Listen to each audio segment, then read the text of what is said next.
Hello everyone, তো আমি চলে গিয়েছিলাম রসিকবিলে। তুফানগঞ্জে একটু ভেতরে ঢুকতে হয় আর কি। তো কী কী দেখলাম তোমাদের সাথে শেয়ার করবো। এখানে টিকিট কাটতে হয়, মাথা পিছু 25 টাকা করে নেয়, ছোটোদের হয়তো একটু কম টাকা। তো তারপর টিকিট কেটে ভেতরে ঢুকে গেলাম। এই যে এখানকার সামনের গেটটা আর কি, অনেক গাছপালা চারিপাশে, খুব সুন্দর লাগছিল। প্রথমে এই ম্যাকাও পাখিটাকে দেখলাম, তো এটা ভালোই লাগছিল। তো তারপরে পাশেই ছিল হচ্ছে এটা কি মুরগি, এখন মনে নেই আমার, যাই হোক এটা কি কি আমেরিকার মুরগি বা এরকম কিছু বিদেশের মুরগি আর কি, যাই হোক। তো তারপরে এটা আমাদের আর কি দেশি মুরগি যেগুলো হয় আর কি। তো তারপরেই পাশেই ছিল হচ্ছে একটা বানর, বানর নয় হনুমান কিছু একটা হবে, ভুলে গেছি। তো এটা খুব দৌড়াদৌড়ি করছিল। তারপরে একটু পাশেই ছিল অনেক টিয়া পাখি, খাঁচা ভর্তি টিয়া পাখি, খুব সুন্দর লাগছিল দেখতে। তারপরে এখানে একটা সামনে এসেছিল, আবার একটু খেলা দেখাচ্ছিল, খুব সুন্দর লাগছিল।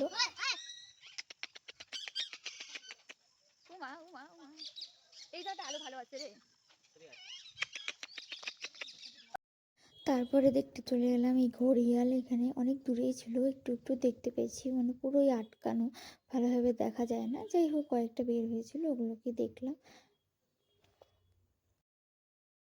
তারপরে এই যে কুমির দেখতে চলে গেলাম। কুমির আমি কোনোদিনও দেখিনি, মানে অনেক কিছু আমি কোনোদিনই দেখিনি, কুমির ফার্স্ট টাইম দেখলাম। তো ওইদিকে একটা ছিল আর এই দিকে একটা, অনেক বড় বড় ছিল কুমিরগুলো। তারপরে কুমির থেকে এখন ময়ূরে যাব, অনেক দূর থেকে দেখি ময়ূরটা আবার হচ্ছে পেখম মেলছে, তো ওই দেখে আমি আর কি দৌড়ে দৌড়ে গেলাম এটার ক্লিপ নেওয়ার জন্য। তো ভীষণই ভালো লাগছিল, আমি মানে ফার্স্ট টাইম হচ্ছে ময়ূর দেখলাম, আর তার মধ্যে আমি মানে যখনই গিয়েছি তখনই আর কি হচ্ছে পেখম মেলেছে, তো এত ভীষণ ভালো লাগছিল, মানে ফোনের থেকে নিজের চোখে দেখলে বেশি ভালো লাগে। তো তাই তারপরে ময়ূর দেখতে দেখতে হট করে না শুনি যে ময়নার পাশেই ডাকছে, আবার বলছে যে আমার এদিকে আয়, আমার এদিকে আয়। তো ওটা শুনে আমি তখন দেখি আবার ওইদিকে গেলাম ময়নার কাছে, ময়না তখন ময়না ময়না করছে, তো ভীষণই ভালো লাগছিল। আমি এই ফার্স্ট টাইম ময়নার আওয়াজ শুনলাম, খুব সুন্দর, মানে এত সুন্দর কথা বলে, একদম ভালো লাগছিল, খুব ভালো লাগছিল, মানে অনেক শর্ট টাইমই ছিল, খুব তাড়াতাড়ি করে দেখছিলাম, মানে আরেকটু থাকলে বেশি ভালো লাগতো। কি বললি রে?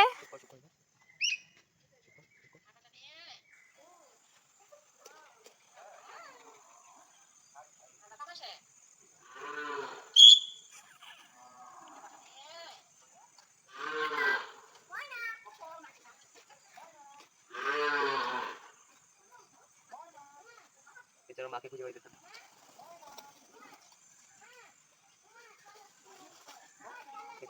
তো ময়নার পাশেই ছিল হচ্ছে অজগর সাপ, তো অজগর সাপটা দেখি আবার গুটিসুটি হয়ে একটা গাছের ডালে শুয়ে আছে। তো ওকে ডাকাডাকি করছিলাম ওই ওই করে, তাও কোনো সারা শব্দ নেই। তারপরে আবার একটু ভয় লাগছে যে ফট করে আবার এদিকে আসে, কামড় ঠামড় দেয়, আজকে ভয়ে পাবো।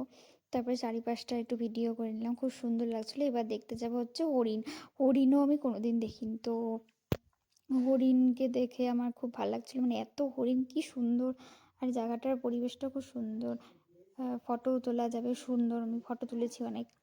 তো এই তো দেখো হরিণ, খুব সুন্দর লাগছে, হরিণগুলো থেকে অনেক হরিণ, অনেক অনেক, মানে কি সুন্দর, মানে খুব ভালো লাগছিলো। আমি পশু পাখি ছোটোবেলার থেকে দেখতে ভীষণই ভালোবাসি। মনে হয় এখানে 300-400টার মতন হরিণ হবেই, এত সুন্দর লাগছিল দেখতে।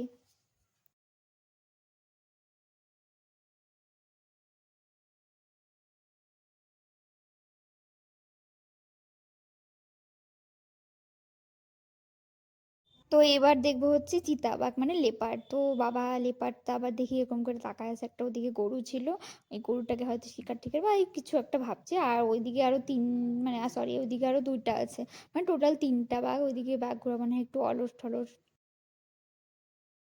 ও মানে খুব বাজে হচ্ছে আর কি ভয়েস করাটা, আমার আলসামি লাগে ভয়েস দিতে। তো তোমরা এইভাবে একটু ম্যানেজ ট্যানেজ করে দেখে নিও, তো খুব সুন্দর লাগছে। আমার একটা